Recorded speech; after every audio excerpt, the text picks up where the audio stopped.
Hey guys, welcome back to the vanished lands. Beneath the restless skies of Iceland, where the sea devours the land and the earth bleeds black sand, lies a secret the world was never meant to remember. Legends speak of a city swallowed whole, of cursed ships drifting with black sails, of voices that echo where no living soul stands. Tonight, that legend will no longer whisper, it will speak. What waits beneath the sands is older than memory, darker than myth, and once you step inside the story, there is no turning back. Under a sky the color of lead, the black sands of Iceland stretched the horizon like a scar across the earth. The air was sharp with salt and ash, and the sea rose in restless swells, its voice crashing against the shore like a hymn of mourning. It was not a beach of warmth or leisure, but a graveyard of stone and fire, a place where the land carried its wounds openly, and where silence often weighed more heavily than sound. A lone traveler stepped from the basalt path onto the sands, his boots sinking into the strange grains that shimmered faintly under the dull light. The earth beneath him felt different, almost alive, as though each particle held memory. Behind him, a village clung to the edge of the cliffs, its cottages huddled close as if afraid of being swallowed by the endless dark plain. The people there had spoken of this place in low voices, warning him not to wander too far. They said the land remembered, and that nothing left upon it was ever truly lost. From the first step, he felt it. The air was thicker, filled with energy that did not belong to wind or water. It was as though he had crossed a threshold into another realm, where the rules of the world bent under forces unseen. He stopped and listened. The waves broke, one after another, carrying with them a rhythm that seemed too deliberate to be random. Some claimed the sea here whispered. Others claimed it listened. The traveler had come seeking knowledge, drawn by tales that sounded like folklore, yet carried the weight of half-truth. He had heard of pilgrims who vanished on these sands, of fishermen who swore they had seen figures moving where no human could stand, of shepherds who followed stray sheep on the plain only to return with eyes that refused to meet the gaze of others. He did not dismiss such stories easily, for in every myth he believed lay fragments of truth. The black sands had been born from fire. Centuries ago, the volcanoes tore the sky apart, spilling rivers of molten rock that met the ocean with violence. The sea hissed, the air turned to poison, and the ground bled. What remained after the fury was this: a coastline forged of glass and stone, a shore where life hesitated to return. Even now, little grew here. No flowers softened its face. No trees offered shade. Only scattered moss clung desperately to cracks and stone. It was a land unfinished, as though the earth itself had abandoned the task. The locals called it the land of endless night, not because the sun never rose, but because even under daylight, the shadows clung more fiercely here than anywhere else. Travelers said the horizon seemed farther away, as if the land stretched longer than it truly did.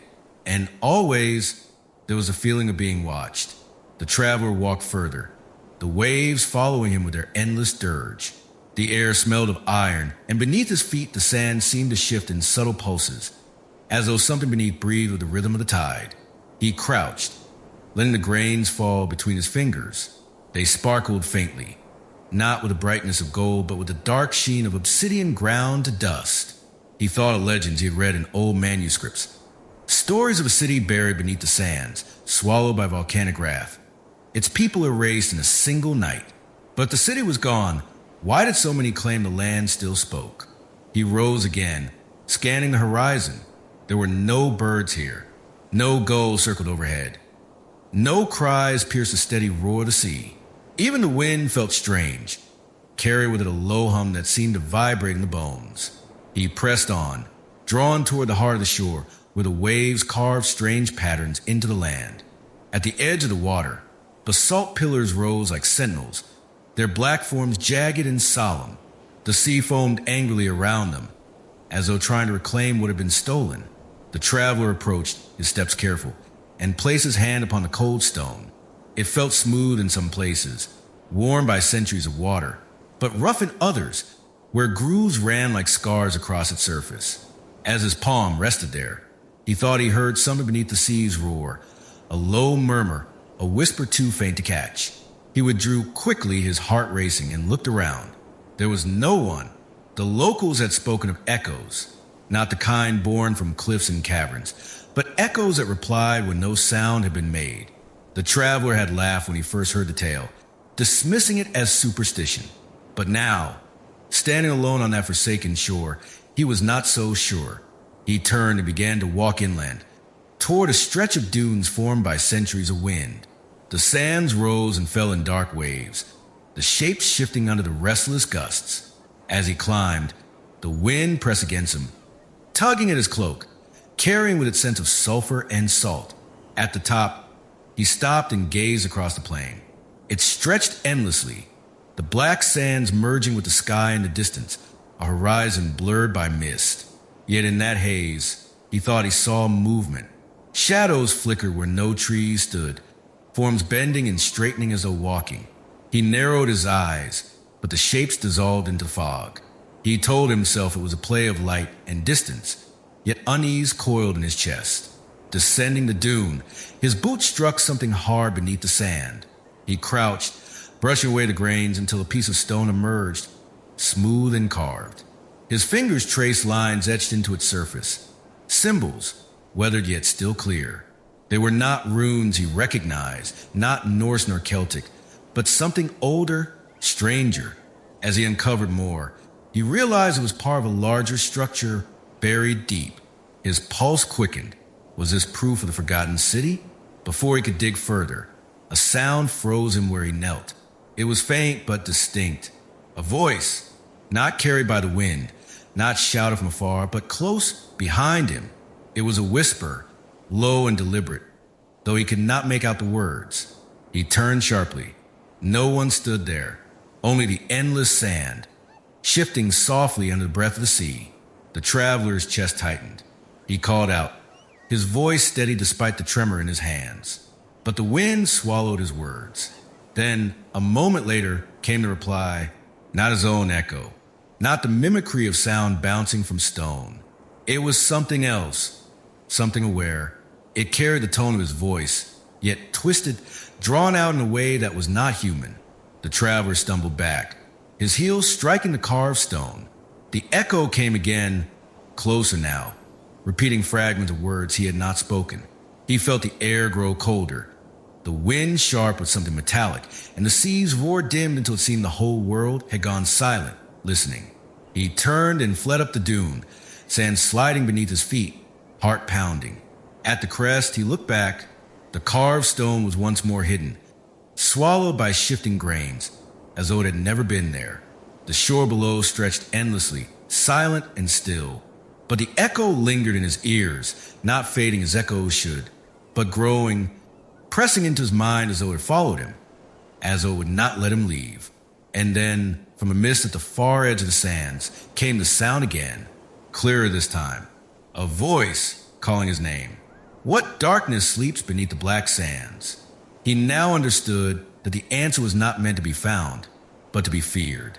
For the land remembered, and sometimes it spoke. The traveler's breath caught as the echo rose once more, surrounding him, answering where no voice should be. The black sands of Iceland did not merely belong to the earth. They belonged to memory, to myth, and to the strange communion between land and imagination. To stand there was to witness a world sculpted by fire and ruin, a place that looked less like part of our own planet and more like the vision of a realm cast in shadow. It was no wonder, then, that whisper spread about J.R.R. Tolkien, the great architect of Middle-earth, and how he might have drawn his image of Mordor not solely from imagination, but from the very wastelands of this island. For generations, readers of his work had stood in awe at the barren land of the Dark Lord, a kingdom of ash and fire where no green thing grew and where the air itself seemed poisoned. Yet here, in Iceland, one did not need to turn the pages of a novel to see it. The landscape told a tale on its own, an endless sprawl of blackened plains, jagged lava fields, and mountains crowned with smoke. Legends say Tolkien was haunted by visions of these places, but the darker question is whether he had stumbled upon something older, something beyond literature, an echo of truths buried deep beneath the sands. The volcanic eruptions of Iceland were not ordinary events in nature. They were cataclysms, When Mount Locke erupted in the late 18th century, rivers of lava burned for months, stretching across the countryside, swallowing villages, poisoning the air with clouds of ash so thick they turned day to night. Animals perished in their thousands, crops withered, famine stalked the land, and even distant countries felt the breath of disaster, their skies darkened by Iceland's fury. Imagine the terror of those who lived through it. Men and women stumbling through choking air, their world covered in black dust, their lungs burning, their children crying as the very heavens seemed to fall. Such visions are not far from Mordor's description, a place where skies were forever ash-choked and the ground itself breathed fire. And yet, Iceland's history of fire stretches back far beyond that eruption. Time and again, volcanoes tore open the crust of the earth, each time leaving behind a landscape more alien than before. The land bore the scars of countless wounds, rifts that split the soil, geysers that burst like boiling wounds from the ground, and fields where the rock glowed red long after the lava had cooled. This was not the gentle hand of nature, but a brutal sculptor, carving a land so harsh it mirrored the imagined realm of darkness in Tolkien's stories. But perhaps Tolkien was not merely inspired by what he saw or read. Perhaps he felt something. Those who walk these plains often speak of a heaviness, as though the earth beneath holds memory too great to be forgotten. The black sand seemed to whisper, the lava fields echo with silence that feels too deliberate, and the mist carries with it shapes that dissolve as soon as the eye fixes upon them. It is a landscape that invents its own stories and pours them into the hearts of those who dare to wander. Was it only coincidence, then, that Tolkien gave us Mordor, or was he channeling something that Iceland itself had long been hiding? For in Reykjavik, preserved in vaults of old collections, there exist manuscripts written centuries before Tolkien's time. They are fragile pages of ink and vellum, their language strange, their origin uncertain. Few speak of them openly, but what they describe unsettles even the most rational of scholars. They tell of a city swallowed whole by the black sands, a place once alive with fire worship, and rituals performed under skies stained red by ash. This city, according to the text, was not destroyed merely by nature, but by its own ambition. Its people had sought to command the flames beneath the earth, to draw strength from the molten rivers below. For a time, it was said, they thrived, their forges blazing, their towers rising against the horizon. But hubris does not go unanswered. The manuscripts describe a night when the earth shuddered as if awakening from deep slumber. The skies split open with fire, and the ground beneath the city collapsed. What remained of its towers sank beneath the sands, swallowed in a single, endless roar. When the smoke cleared, there was nothing but emptiness, a plain of black stone where once life had flourished. The city was gone, erased as though it had never existed. And yet, the pages whisper of something worse. For the people of that city did not pass into death as mortals should. Instead, their voices lingered, carried on the winds that sweep across the sands. Travelers centuries later would claim to hear cries in the mist, strange echoes that called their names, and shadows that walked at the edge of vision. The city was gone, but its memory was not. It was imprisoned beneath the sands, waiting, listening, whispering. Was it this tale, hidden in the manuscripts of Reykjavik, that found its way into Tolkien's mind? Did he sense, even if dimly, that Mordor was not merely invention but reflection? The parallel is chilling. A land of fire and ruin, a dark plain scarred by ambition, a place where voices of the fallen whisper long after their bodies are dust. Iceland's wastelands bear this truth openly. If one dares look closely enough, the traveler who first stepped upon the black sands and felt the echo of voices was not the only one. Others had written of their own encounters. Scholars in the 19th century, wandering through basalt cliffs, recorded strange sensations of dread, of being followed though no one walked behind them. Sailors spoke of approaching the coast and seeing lights flickering inland, as though a city still burned there, though no settlement was marked upon their charts. Even poets wrote of land as though it possessed a will of its own, feeding visions into their dreams. Perhaps this is the secret. Perhaps Iceland itself is a storyteller, and those who listen too closely carry its stories back with them, reshaped into legend. Tolkien, with his gift for weaving myth, might have been one such listener, and in listening, he may have stumbled upon the shadow of a truth older than any fantasy. The shadow of Mordor, then, is not confined to pages of fiction. It lives here, in this land of volcanoes and black sands. The resemblance is more than uncanny. It is haunting. Every eruption, every ash-choked sky, every collapse of land into fire echoes the doom of that forgotten city, the one whispered about in Reykjavik's manuscripts. And those centuries separate us from those events. The land does not forget. The land remembers. When the traveler stood at the edge of the basalt pillars, he too felt it. The sense of being on the threshold of something vast, something that waited just beyond sight. The wind carried a sound that was not entirely wind.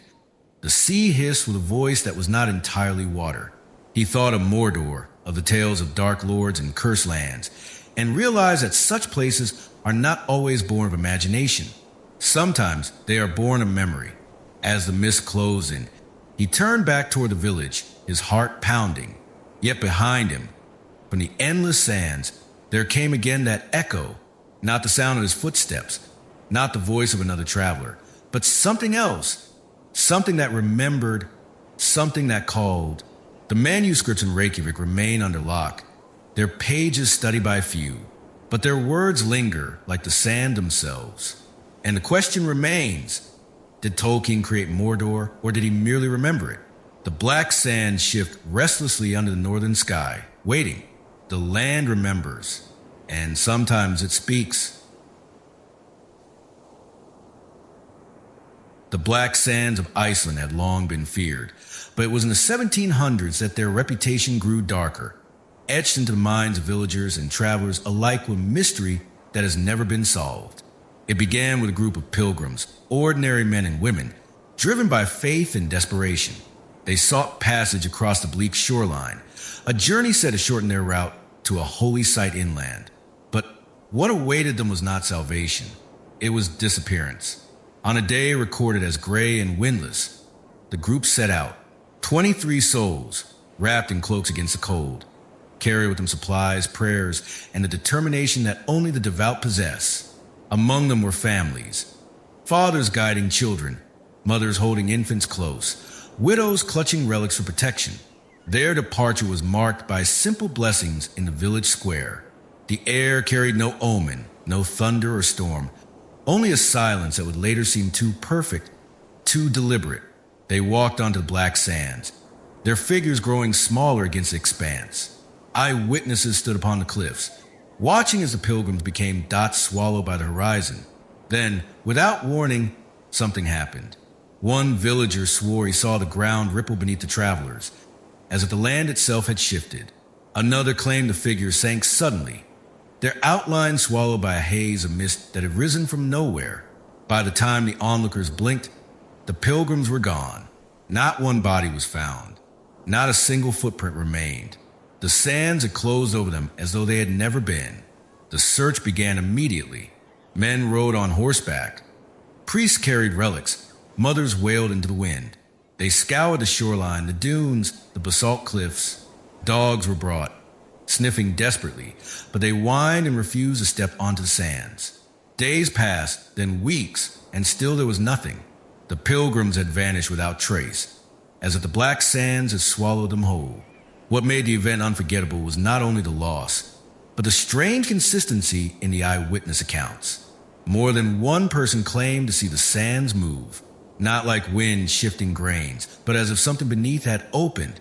They described the ground as breathing, rising and falling, pulling at the pilgrims' feet. Some said they saw hands, or what looked like hands, reach up from the mist, grasping and dragging the travelers down. Yet when they returned to the place, the ground was still, solid, silent. The church called it tragedy. A simple accident, they said. Perhaps quicksand, perhaps disorientation in the mist. But the villagers knew better. They whispered that the land had claimed them, that the pilgrims had trespassed too boldly upon a place meant to remain untouched. From that day forward, fewer dared to cross the sands, and those who did never walked without fear. Years later, the mystery deepened. In 1747, a fisherman named Eirikur claimed to have found something washed ashore miles from where the pilgrims vanished. It was a scrap of leather, soaked and stiff with salt, bearing the faint impression of handwriting. Scholars examined it and confirmed it was a page torn from a diary. likely kept by one of the travelers. Most of the ink had bled away, but few words remained, jagged and hurried. They spoke of fog, of shapes moving where no man walked, of whispers too close to be carried by wind. And then, chillingly clear, one line, "There are eyes in the fog." That sentence became legend. Generations repeated it like a warning, etched into the folklore of the coast. Children were told not to wander near the sands, but the eyes in the fog would find them. Sailors said prayers when passing the black shoreline, fearing that the same gaze would follow them onto the water. The diary fragment was preserved, its words studied, argued over, feared. Some claimed it was superstition, a fabrication. Others insisted it was genuine, a final message from the vanished pilgrims. The case became more like a detective story than a tragedy. Over the decades, scholars, priests, and explorers tried to unravel the truth. One theory claimed the pilgrims had been swallowed by a sudden fissure, the earth opening beneath them during volcanic tremors. Yet no quake had been recorded that day, and no fissure was ever found. Another theory suggested toxic gas rising from the ground, fog laced with poison that disoriented and suffocated them. But why then were no bodies discovered? Why had the sands themselves erased all trace? As centuries passed, the mystery remained unsolved, yet the whispers did not fade. Travelers in later years spoke of hearing cries on the wind, as if voices called from beneath their feet. Some swore they saw figures standing far out on the sands, faint shapes dissolving as soon as they were approached. The villagers kept their distance, repeating the tale of the vanished pilgrims to each new generation, ensuring the story never died. And so the land itself grew into a character in the mystery. The sands were no longer mere geography. They became predator, prison, and witness all at once. The phrase "pulled under" carried more weight than metaphor. It became the explanation when none could be found. The black sands, they said, take what they choose. What unsettled investigators most was a diary. Its torn edge suggested more pages once existed, perhaps hidden still beneath the dunes or deep within the earth. If one fragment had survived, others might remain, holding the final moments of those 23 souls. Yet no further trace has ever been uncovered. Only that one line, "eyes in the fog," stands as their last testament. And so the mystery lingers like mist itself, impossible to grasp, impossible to dismiss. Were the pilgrims victims of natural disaster, swallowed by fissures and fog? Or were they claimed by something older, something that watches still from beneath the sands? The cliffhanger of the tale remains as haunting now as it did 3 centuries ago. A newly discovered diary, fragile and yellow with age, lies hidden in Reykjavik's archives. Its pages tell more of the journey, but scholars hesitate to reveal them fully. What they contain, some say, should not be read aloud. For among its scribbles is a clearer account, one that speaks not of God nor of salvation, but of figures moving through the mist, their eyes gleaming with hunger, waiting in silence until the sands open once more. The vanished pilgrims are gone, their bodies lost forever, but their voices may not be. The black sands remember, and the fog still moves strangely across the shore. Perhaps, one day, another traveler will see what they saw, and hear those eyes calling from a mist. The story of the vanished pilgrims does not end in certainty. It ends in silence, in a gaze that cannot be explained, and in a question that chills the bones. If the sands once swallowed them, what else waits to be taken? And so, on the blackened coast where the land meets the restless sea, the mystery continues. The eyes are still there, waiting, unseen in the fog. The sea along Iceland's southern coast is not a friendly one. It gnaws at the land endlessly, pulling stones into its depths, breaking cliffs apart piece by piece, and throwing back what it no longer wants. Locals say the ocean here does not forgive. It remembers. The tide carries secrets, and when the moon is right, it brings them ashore in fragments. Fishermen who make their living on these waters whisper things they will not admit openly in daylight. They speak of ships that appear only at midnight, vessels with sails as black as the sands, moving without wind or sound. No creak of timber, no cry of crew, only the silent glide of shadow across the waves. The sight of them chills even the most seasoned sailor. For these are not ordinary ships, the villagers say. They are cursed vessels, doomed to return again and again, drawn to the same stretch of shores though shackled by invisible chains. Generations have seen them. Some describe the ghostly ships as long Viking drakers, their prows carved with snarling beasts, their oars unmoving as they drift against the current. Others claim they are heavier, stranger, massive hulks with angular masts, carrying sails that ripple though no wind touches them. No matter the form, all who have seen them agree on one detail. No lantern burns upon their decks, no man stands at their helm. They pass silently, their course unchanging, and fade into the mist as if they were never there. Yet those who watch feel marked, as though unseen eyes linger long after the ships vanish. In the taverns of the fishing towns, old men tell of ancestors who saw such ships in centuries past. They speak of nights when families stood at the shore, watching a procession of dark sails move across the horizon, one after another, until the sea looked like an army had risen from beneath. The next morning, storms would come without warning, tearing boats from their moorings, flooding the shore, and leaving behind wreckage scattered like bones. Some believe the ghost ships are omens.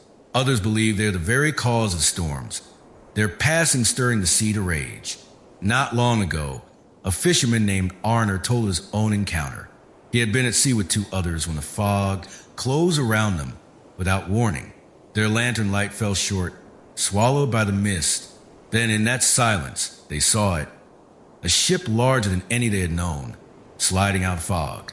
Its sails were black, not a cloth but of something darker, something that seemed to drink the moonlight. The vessel moved swiftly, yet the water around it remained calm.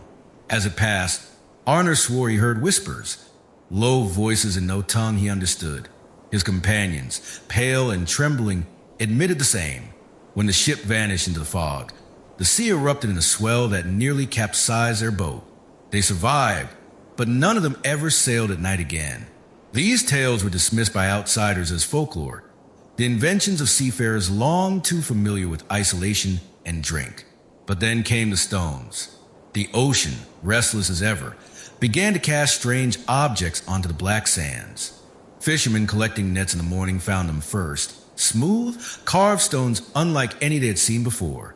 They were small enough to hold in one's hand, yet their surfaces were etched with patterns intricate and deliberate, spirals that bent upon themselves, symbols with sharp angles, and lines that cross in ways unfamiliar to Nordic runes. Some looked like stars collapsing into themselves, others like eyes staring from every side at once. None belonged to Viking culture, nor to any known alphabet of Europe.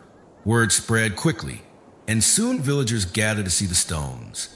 Some carried them home, placing them on shelves as curiosities, while others refused to touch them at all, fearing they carried curses from the sea.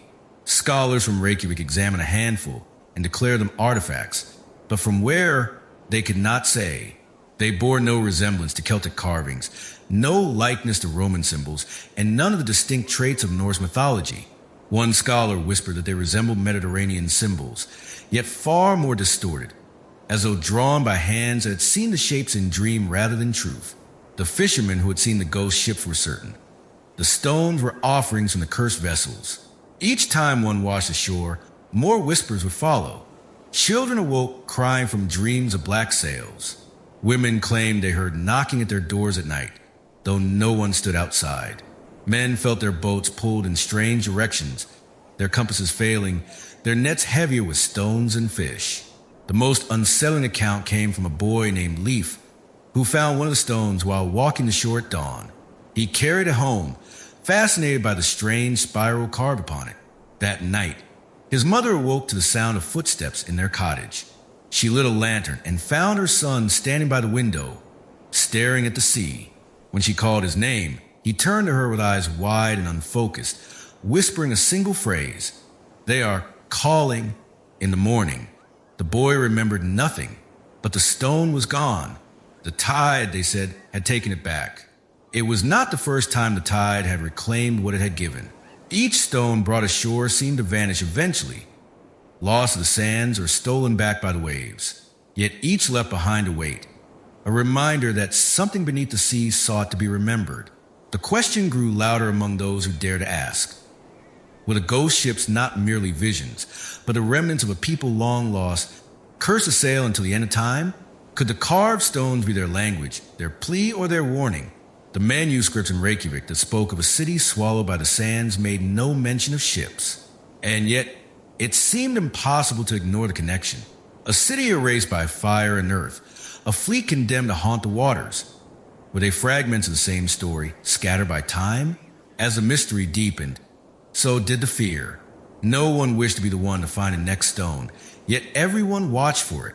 Children dared each other to walk the midnight shore, listening for the creak of phantom sails.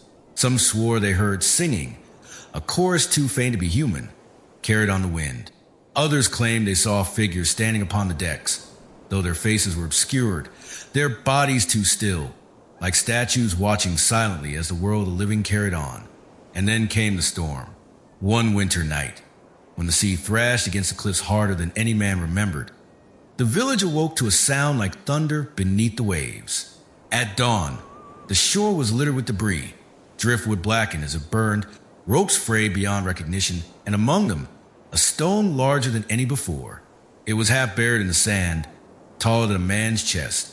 Its surface carved with symbols far more elaborate, spirals upon spirals, eyes within eyes, all converging into a shape that no one could describe without unease. The villagers gathered around it in silence. No one dared touch it. Even the bravest fishermen stood with arms crossed, unwilling to be the first to claim it. Scholars later declared an artifact of unknown origin.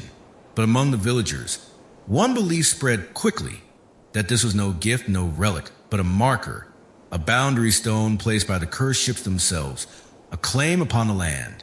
That night, the sea was calm. No ships were seen, no whispers carried on the wind. Yet all who had gathered to see the stone dreamed the same dream. A black fleet stretched across the horizon, its sails endless, its silence heavier than thunder. And from the decks of those ships, 1,000 eyes stared back at them, unblinking, waiting. The villagers awoke in terror, some weeping, some refusing to speak of what they had seen. But they all agreed on one thing. The whispers had grown louder. The sea was no longer content to gnaw at the land. It wanted more. And so the story of the ghost ships endures, passed in hushed voices from generation to generation. The fishermen still whisper of black sails gliding across the midnight sea. The villagers still watch the tide for carved stones that should not exist. And always they wonder, are these whispers beneath the waves cries for salvation, or the warnings of a curse that has not yet run its course? The black sands remember, the ocean remembers, and the cursed ships with their black sails return again and again, waiting for the living to listen. Beneath the restless winds of Iceland's southern coast, where the black sands shift like a living tide, lies a story older than memory. The villagers call it the tale of the forgotten city. It is whispered in sagas, spoken in fragments around fires, and hinted at in the carved stones that the sea sometimes surrenders. The story is as much a warning as it is a legend, a tale of human pride, of voices that call where silence should have remained, and of shadows older than mankind that answered. The land itself remembers what men try to forget. Long before the villages of timber and turf rose on the cliffs, before maps marked the land with names, there was said to be a city of stone upon the very sands where today nothing grows. It was not built in haste like the fishing settlements. It was not a wandering camp of shepherds or hunters. It was a city proud and tall, its walls black as night, its towers defying the endless sky. Some claimed it was raised not by men alone, but by hands guided by something that dwelt beneath the earth. The sagas describe its people as clever and ambitious, gifted in craft beyond their age. They bent metal into shapes unseen elsewhere, harnessed fire from the deep, and spoke to the sea as if it were a living ally. Yet, with such power came arrogance. The old poets wrote that these people turned from the gods of sky and harvest, offering instead their devotion to the hidden ones, the shadows older than the world of men. Their rites were said to be conducted in silence, for speech was forbidden in their worship. They lit no fires during their ceremonies, for the beings they called preferred the dark. Still, the city flourished. Travelers came, drawn by its promise of knowledge, and for a time it seemed invincible, untouched by the storms that plagued the coast.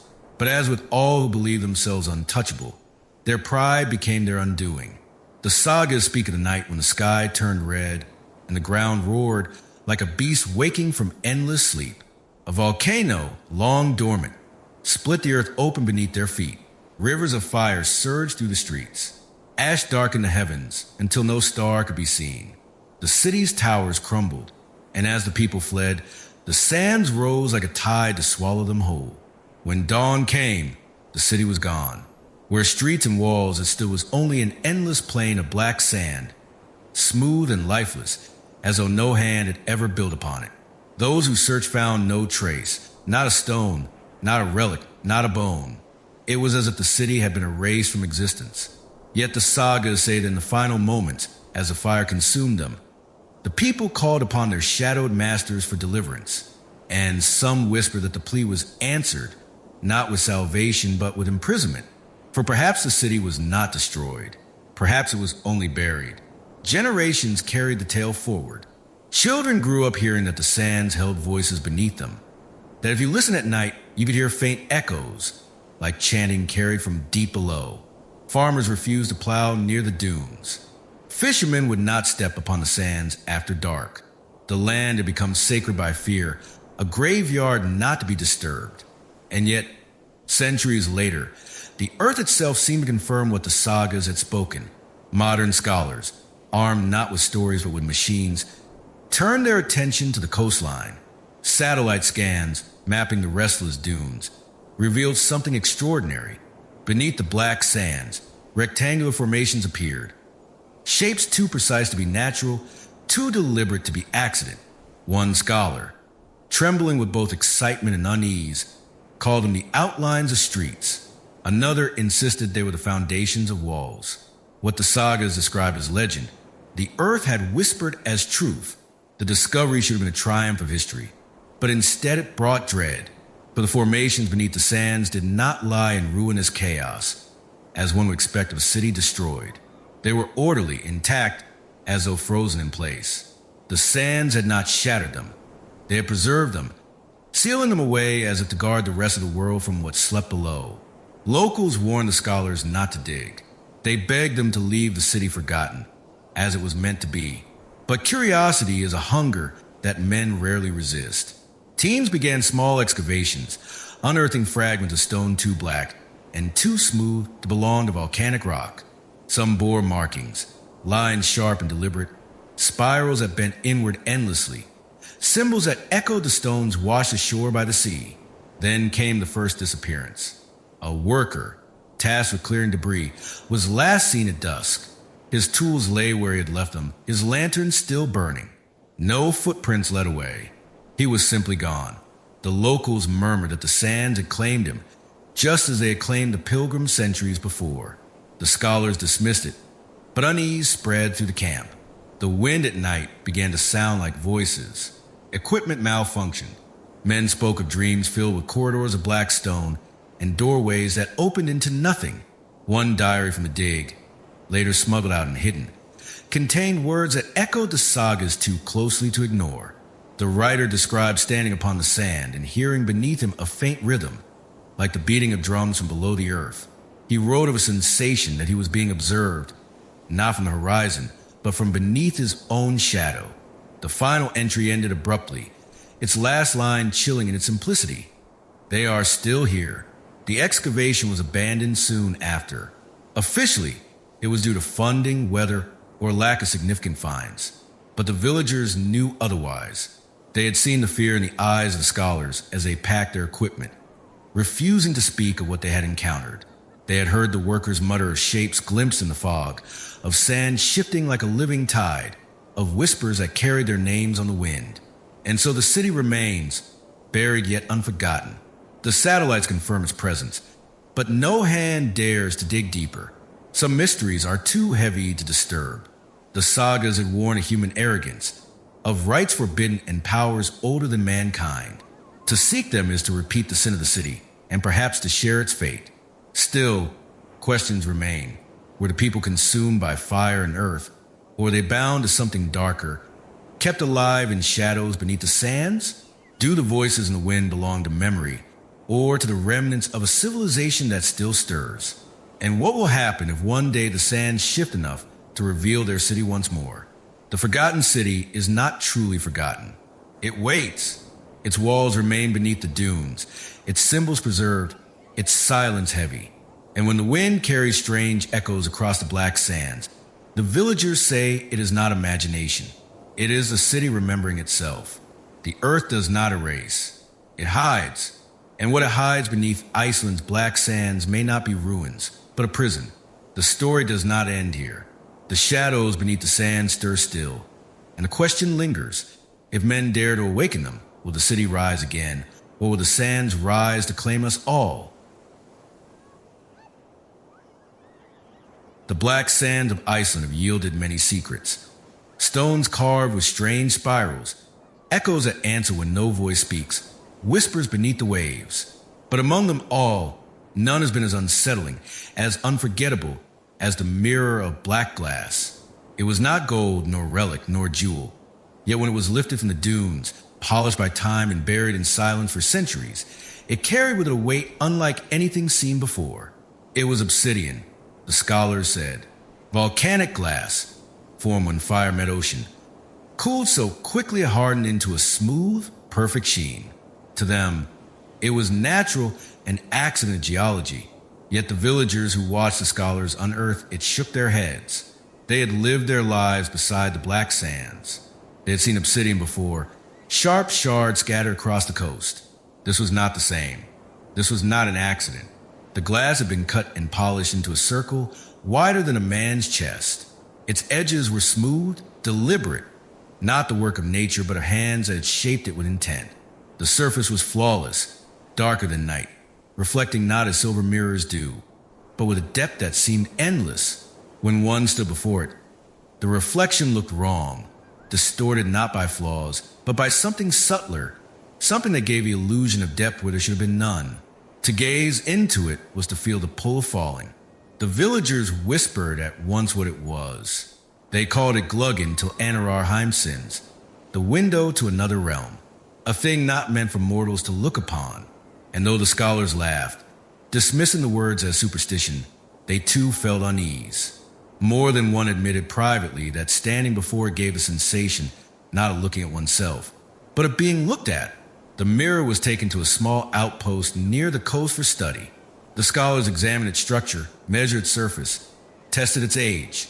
They concluded it was ancient, though they could not say how ancient, nor by whose hands it had been carved. Obsidian of such size was rare, and to polish it so perfectly would have taken not only skill, but intention. Yet intention toward what? That question lingered, unspoken but heavy.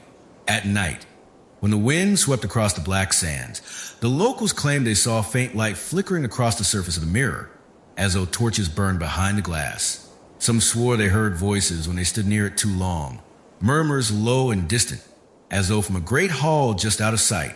One fisherman, bold in his drink, placed his hand upon the glass and pulled it back with a cry. His palm was cold as ice, though the mirror itself had been warmed to the touch a moment before. He left the village soon after, claiming his dreams had been taken by the thing, stolen and replaced with visions of corridors stretching endlessly into dark.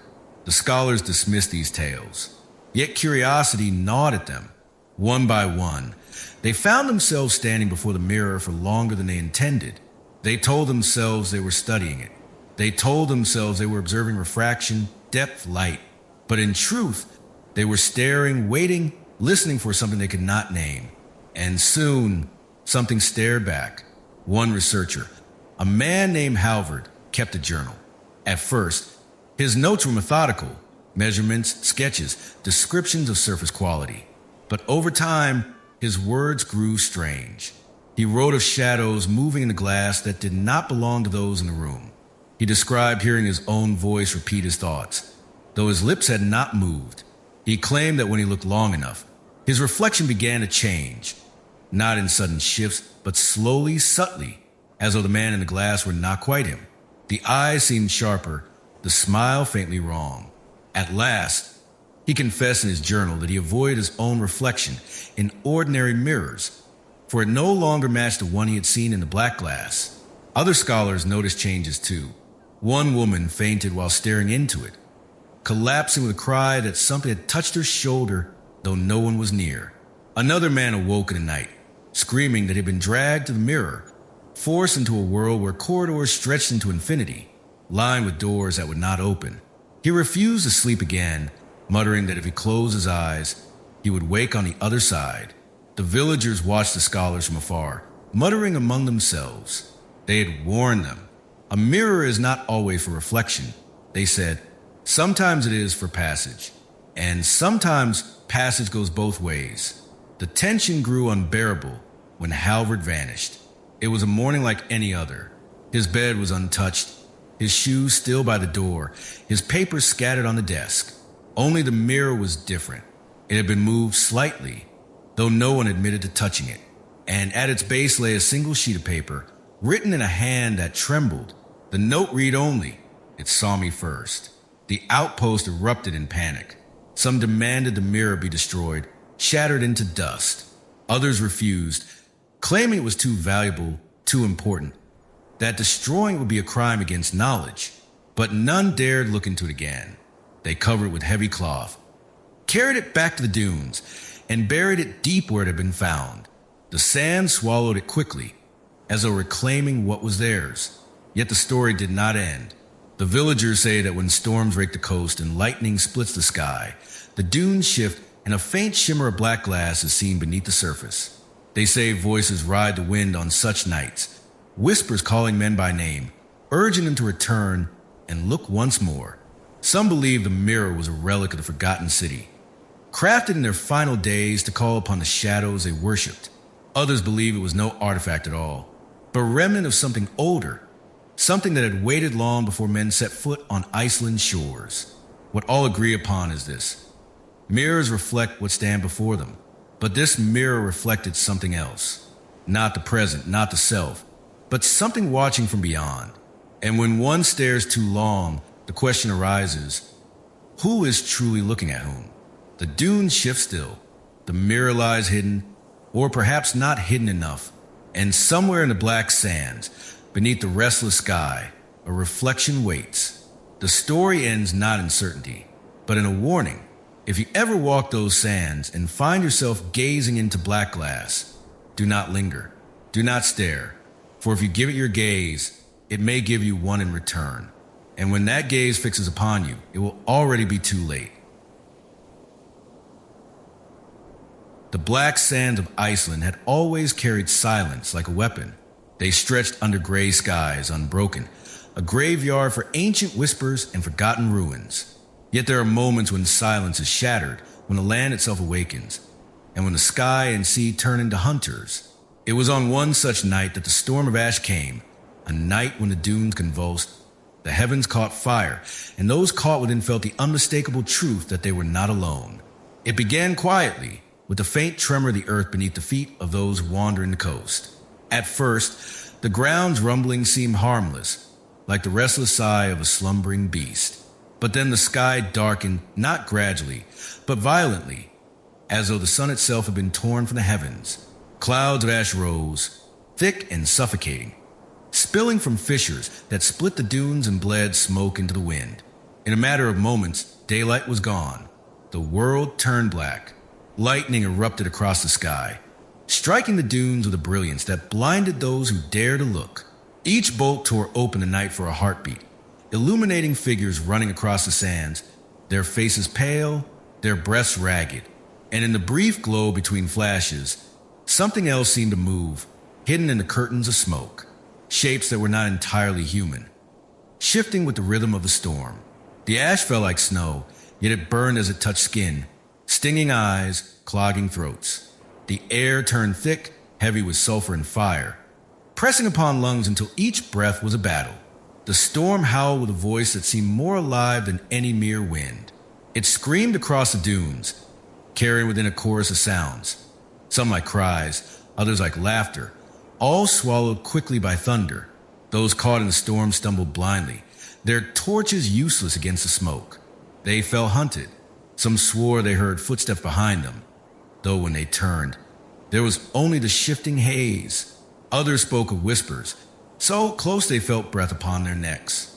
The panic grew as the ash deepened, sinking feet into black powder while the skies split again and again with white fire. Every flash revealed faces that should not have been there. Faces etched with hollow eyes and mouths too wide, vanishing as quickly as they appeared. The survivors, if they could be called such, later described the storm not as weather, but as a presence. They felt watched, driven, herded across the sands by something hidden in the smoke. The terror was not of nature's fury alone, but of something within it, using the chaos as veil and weapon. And though the storm lasted only hours, it felt like days. When at last the earth stilled and the sky cleared, the survivors collapsed where they stood, their lungs raw, their bodies caked in black soot. The silence that followed was deeper than before, as though the land itself had been emptied.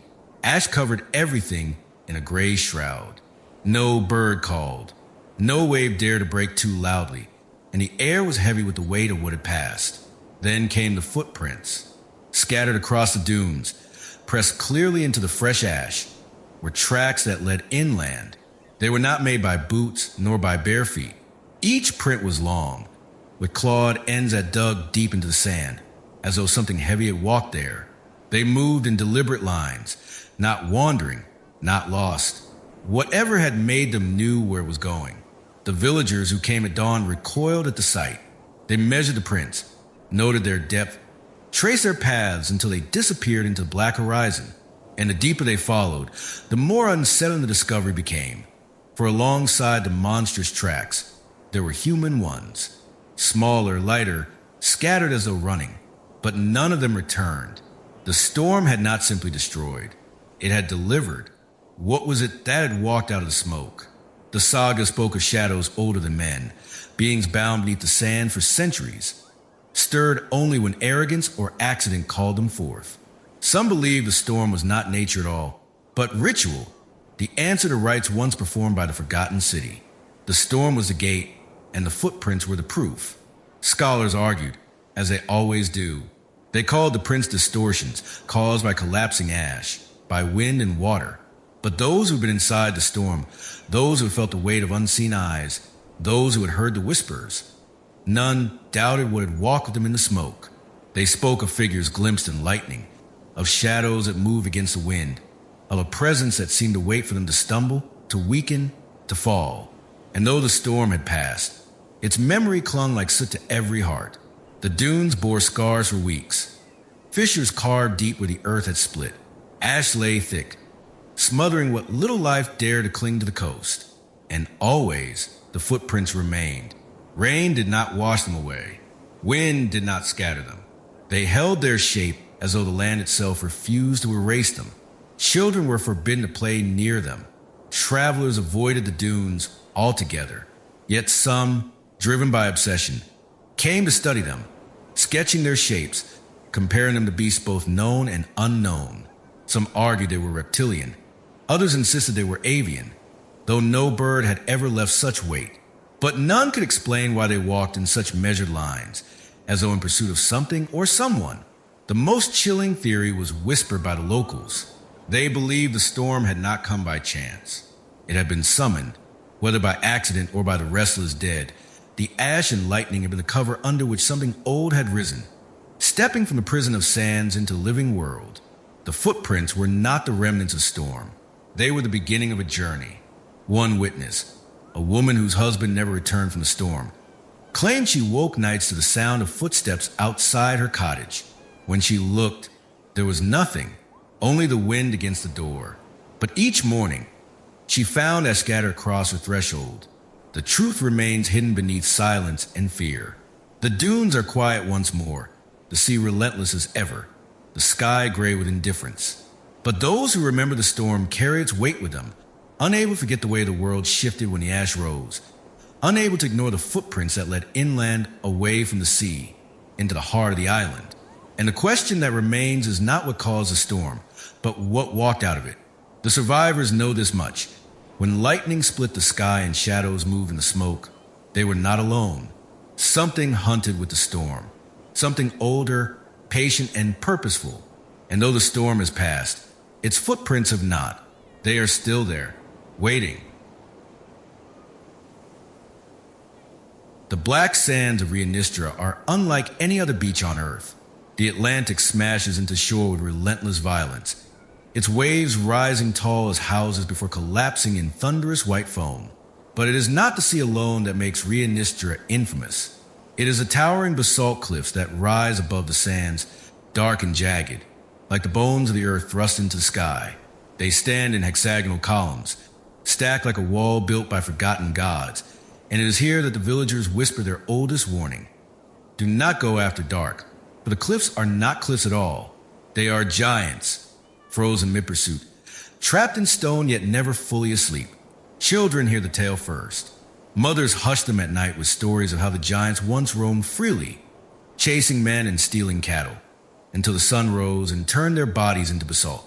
The columns, the villagers say, are not natural. Each stone pillar is a limb, a rib, a spine locked in place. The beach is their prison and daylight their chains. But chains, as every child knows, can weaken. At first, such stories seem only folklore, the kind used to frighten the young into obedience. Yet in Ria Nistra, the warnings carry weight. Too many have gone missing at the cliffs for the villagers to ignore. Their names fill ledgers in the parish records. Fishermen, wanderers, travelers drawn by curiosity. The police reports, stacked and yellow with age, tell the same story again and again. A person walked toward the columns, was last seen stepping into the shadow of the cliffs, and was never seen again. Some vanish in daylight, swallowed without witness. Others disappear at night, when the sea roars loud enough to drown out screams. Search parties comb the beach, their lanterns flickering against the black rock. But no trace is ever found. No bodies, no clothing, no blood. Only silence and the steady presence of the basalt walls, as though they had been watching all along. The detective-style records of these disappearances read like a grim rhythm. In 1922, a pair of brothers went missing after boasting they would climb the cliffs at night to prove their bravery. Their belongings were found stacked neatly on the sand, but the brothers were gone. In 1956, a young woman vanished while walking her dog. The animal returned hours later whimpering, its fur caked with ash, its eyes wild, but the woman was never recovered. In 1987, a group of hikers reported strange noises from the cliffs before one of their party disappeared in full daylight. His footprints led to the base of the columns and stopped. The sand was undisturbed beyond that point, as if it stepped directly into the rock. And the reports have not stopped. Even in recent years, tourists vanish. Officials blame the sea, calling it the sneaker waves that rise without warning, pulling the unwary into the deep. It is true that the waves here are treacherous, but those who lived in the village all their lives know that not all vanishings can be blamed on the sea. They have seen too much, heard too much, to dismiss it so easily. Whispers of shifting stone persist. Witnesses claim that when their eyes drift away, the columns seem to move, rearranging themselves in patterns too subtle to notice at once. A fisherman once said he saw an entire pillar bend forward, like a figure leaning closer to listen, before straightening again when lightning split the sky. A child, lost on the beach one dusk, swore he saw faces in the rock, faces with hollow eyes and mouths open wide, their expressions twisted in hunger. The villagers dismissed it as imagination, but the child never set foot on the sands again. As paranoia grew, so too did fascination. Researchers arrived, drawn by the strange magnetism of the site. They studied the basalt, explaining the columns as a result of cooling lava, cracks forming naturally as molten rock hardened into geometric shapes. Their explanations were elegant, logical, and correct, yet none could account for the disappearances.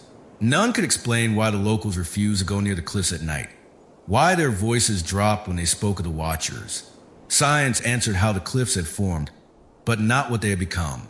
The local stories grew darker with each missing person. Some claimed the giants stirred only when blood touched the sand. Others said they fed on the fear of those who lingered too close. A fisherman's wife swore she heard her husband's voice calling from the cliffs years after he had vanished. She stood at the edge of the beach and listened as the sound came again and again, echoing between the stone columns, until the tide rose and dragged her away.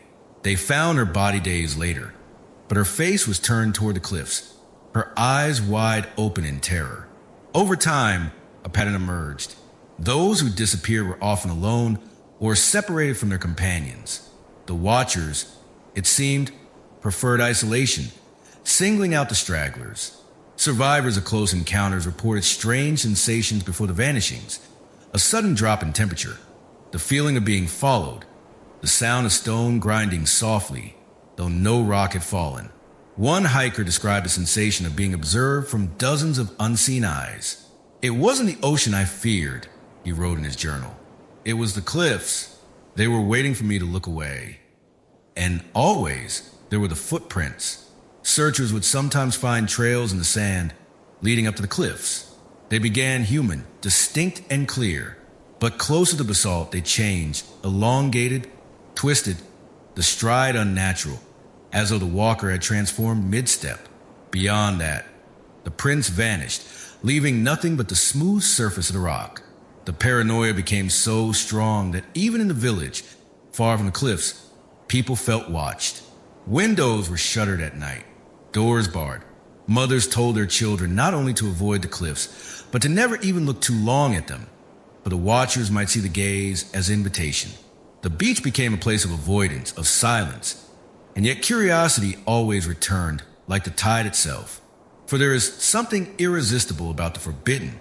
Tourists still come, cameras in hand, marveling at the beauty of the basalt walls. They take photographs, walk along the sand, laugh at the warnings told by their guides. But sometimes, just sometimes, one of them does not return. And when the authorities close their reports with explanations of sneaker waves or accidents, the locals exchange glances, saying nothing, knowing the truth that outsiders refuse to hear. The watchers are still there. When storms crash upon Rianistra, lightning illuminates the cliffs in brief flashes. Some who watch closely swear they see the columns shift, bending as though stretching stiff limbs, their forms blurring between rock and flesh. The faces in the stone, hollow-eyed and wide-mouthed, seem to flicker for an instant before vanishing again. And in those moments, even the most skeptical fall silent, unsure what their eyes have betrayed them to see. The beach remains beautiful and terrible. The sea gnaws endlessly at the land, and the basalt cliffs rise like ancient guards, watching, waiting. Each disappearance is added to the ledger. Another name spoken in whispers, another warning passed to children at night. Do not go to Rianistra after dark. Do not walk alone. And above all, do not turn your back on the cliffs. For if you do, you may find that the cliffs have turned theirs on you. And when you turn back, they will not be where you left them. The watchers are patient. They have all the time in the world, and they are waiting still.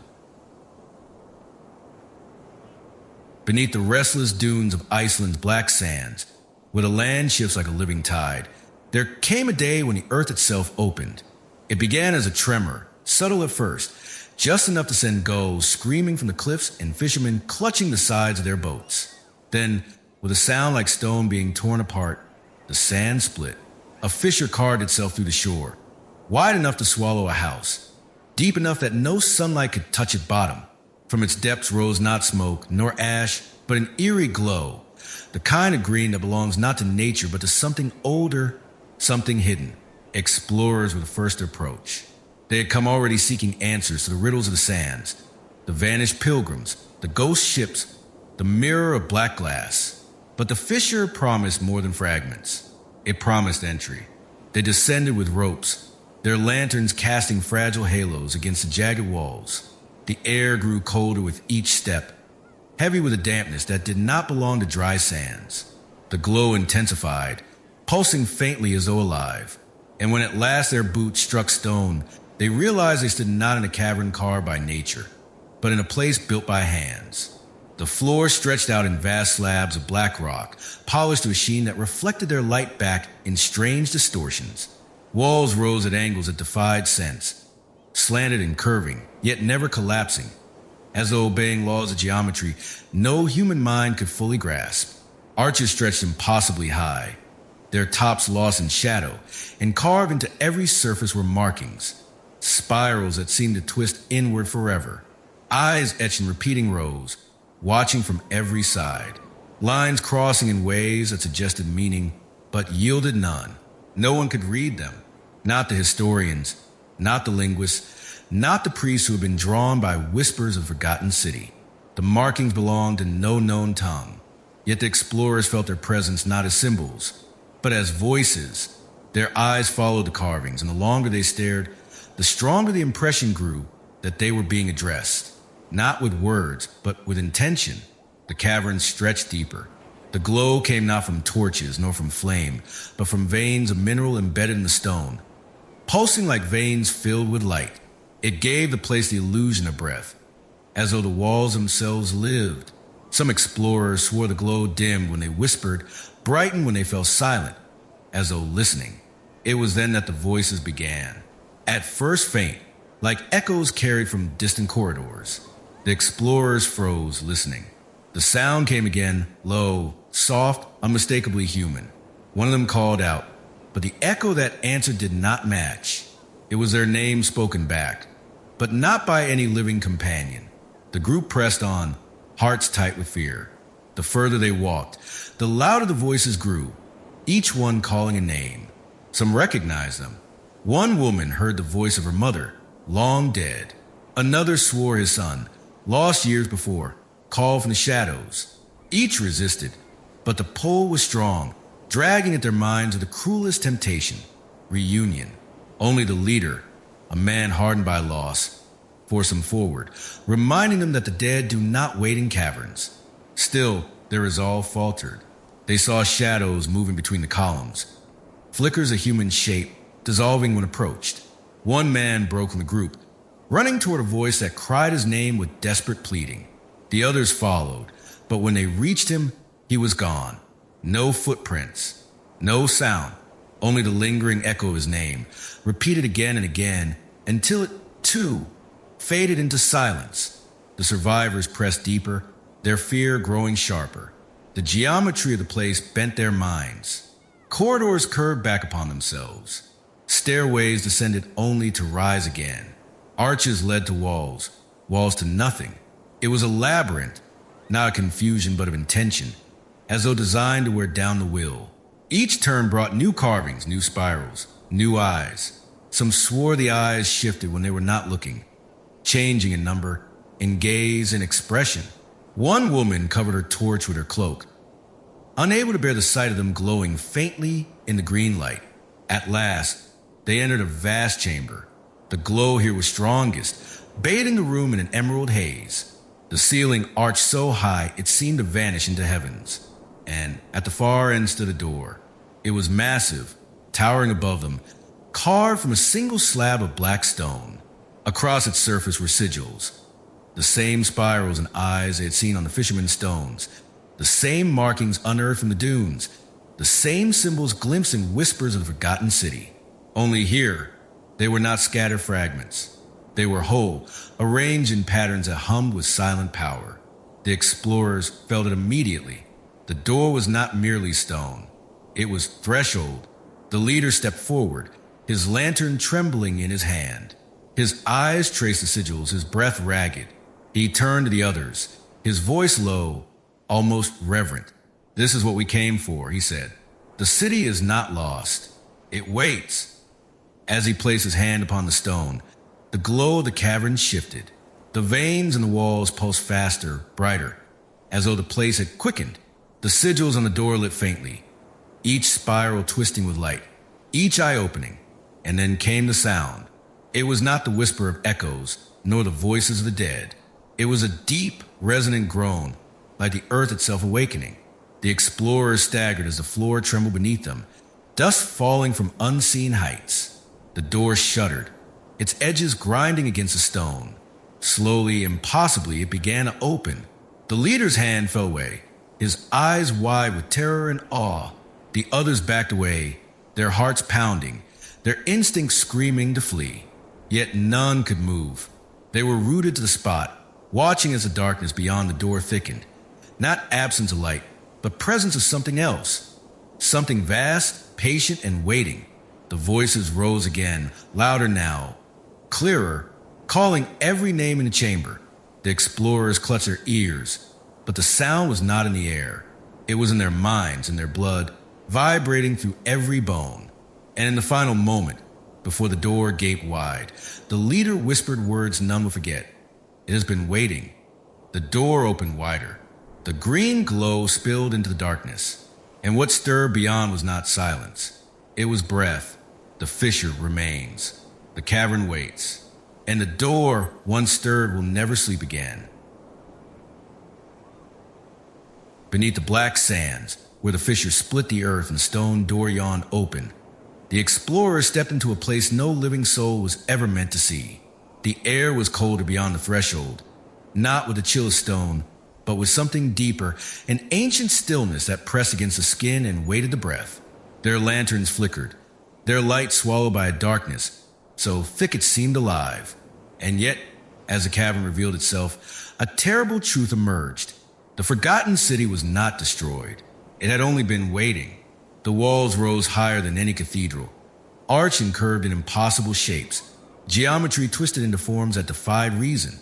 Entire streets stretched beneath the sand, paved in stone smoother than glass, glimmering faintly under the eerie green glow that pulsed from veins in the walls. Towers leaned at angles that should have toppled, but did not. Columns spiraled into shapes that bent perception until the explorers felt dizzy, their minds reeling as though staring at something not built for human eyes. And then there were the figures. They stood everywhere, men, women, children, lying along the streets, clustered in doorways, kneeling in circles around altars of obsidian. Their forms were whole, preserved as if no time had touched them, but their eyes were black voids and their skin glistened with the sheen of stone. They were not statues nor corpses, but something between the two, caught forever in a moment that had no end. Some knelt in prayer, others reached upward in desperation, mouths open in silent cries, and all of them moved, not freely, not fully, but faintly. Shift so subtle one questioned if it was shadow or truth. A hand twitching, a head tilting, an eye turning where no eye should move. The explorers froze, their hearts thundering in their ears. Every instinct screamed to flee, yet the chamber pulled them deeper. The leader stepped forward, his lantern trembling in his hand, its glow reflecting in the countless black eyes of the frozen figures. The air thickened with whispers, too faint to distinguish, yet too close to ignore. Each whisper carried a name, and more than one explorer heard their own spoken from a mouth that should have been stone. The city stretched further still, its labyrinth of streets branching into halls and caverns. They passed doorways leading into rooms filled with carvings, spirals etched into every surface, spirals within spirals, leading inward without end. In others, they saw pools of water that glowed faintly green, their surfaces rippling though no wind stirred. When one explorer leaned too close, he swore he saw a face beneath the surface, his own, but smiling with a mouth too wide. The deeper they went, the stronger the sensation grew. The city had not died. It had been silenced, trapped in eternal shadow, sealed beneath the sands, its people caught in a half-existence, neither alive nor dead. A punishment, perhaps, or a prison. And now the door had been opened. The explorers began to unravel. One muttered constantly under his breath, claiming the figures were following, shifting closer each time he blinked. Another broke down in sobs, insisting she could hear her dead husband's voice calling from every street. The leader alone pressed onward, driven by obsession, his eyes fixed on the heart of the city. He whispered that they were standing in a place older than Iceland, older than mankind, older than time itself. He spoke of rites that had not ended, of shadows still waiting for their names to be spoken aloud. At the center of the city, they found a great hall, its roof arched like the sky, its walls carved with sigils that pulsed faintly with the same green light. In the middle stood an altar of black stone, upon which lay a mirror of obsidian larger than any they had seen before. Its surface was flawless, darker than night, reflecting not the explorers or the chamber itself, yet altered, twisted, as though showing not what was but what was coming. When one man stepped close, his reflection turned to face him before he moved. He screamed and stumbled back, but the reflection only smiled. The whispers swelled into voices, clearer now.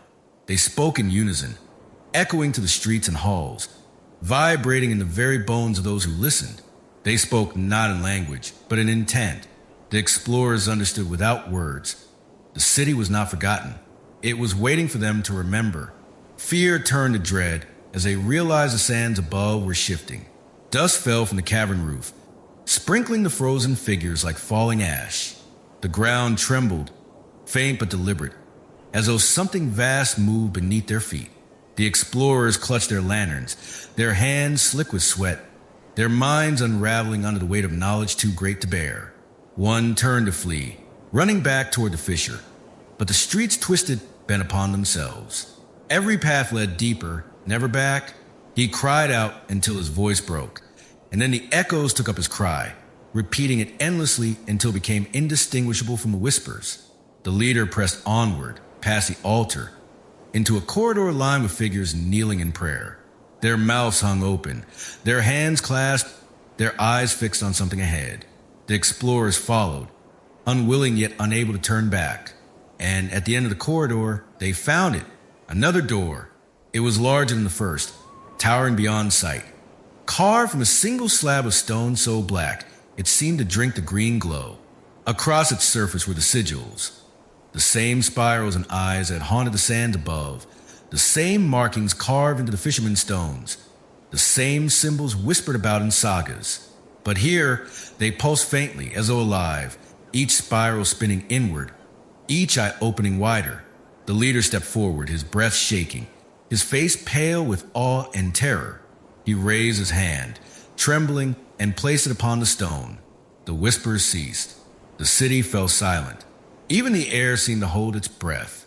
And then, slowly with a sound that shook the earth, the door began to open. The explorers staggered, their ears filled with a deep groan of stone against stone. Beyond the widening gap stretched a darkness unlike any they had known. Not absence of light, but presence of something else. Something vast. Something waiting. Figures stirred in the streets. Heads turned. Eyes opened. Hands reached upward, twitching, straining toward the light of the fissure above. The city was waking. The leader whispered words none could forget. Some door should never open. And yet it was too late. The sands above shifted violently, pouring into the fissure, choking the chamber with dust. The explorers screamed as the black dunes trembled, collapsing upon themselves. The city groaned, its streets echoing with the sound of 1,000 voices rising in unison, not with words but with hunger. When at last silence returned, the fissure was gone. The sands lay smooth once more, as though undisturbed. No trace of the explorers remained. No lanterns, no ropes, no footprints. Only the memory of whispers carried on the wind, faint and cold, as though the dunes themselves spoke. The villagers say the fissure has never reopened. But sometimes when storms tear across the coast, when lightning splits the sky and ash rides a wind, the sands shift. For a moment, they say, you can hear voices rising beneath your feet, crying out names both old and new. The forgotten city was not destroyed. It was trapped. And now, because the door was touched, it remembers. The sands move still. The whispers linger. And the last words carved into the stone are true. Some doors once opened never close. The black sands fall silent once more, their secrets buried beneath shifting dunes and restless tides. Yet you and I both know that silence in such places is never truly empty. The land remembers. The ocean remembers. The echoes wait, patient as stone, until the next traveler dares to listen. What we have uncovered here is not just one story, but a reminder that the world is older, stranger, and far more haunted than we like to believe. For every city forgotten, every ship lost, every whisper carried by the wind, there's a truth buried just beneath the surface, waiting for curious eyes to stumble upon it. And the question is not whether such truths exist, but how long we can look away before they rise again. If this journey has stirred something in you, if the shadows of these legends still linger in your thoughts, then stay close. There are countless more mysteries waiting to be unearthed, more forgotten places and cursed lands whose stories are begging to be told. Join the circle of seekers. Share your thoughts in the comments. Tell me which moment haunted you most, and pass this tale to others who are drawn to the strange and the unexplainable. And if you wish to walk further into the dark with me, into the places where history and myth blur, then let the sands remember your presence. Like this story, share it with those who hunger for mystery, and subscribe so that you do not miss the next ascent. For the world is wide, the shadows are deep, And some doors, once open, will call to you forever. Will you follow them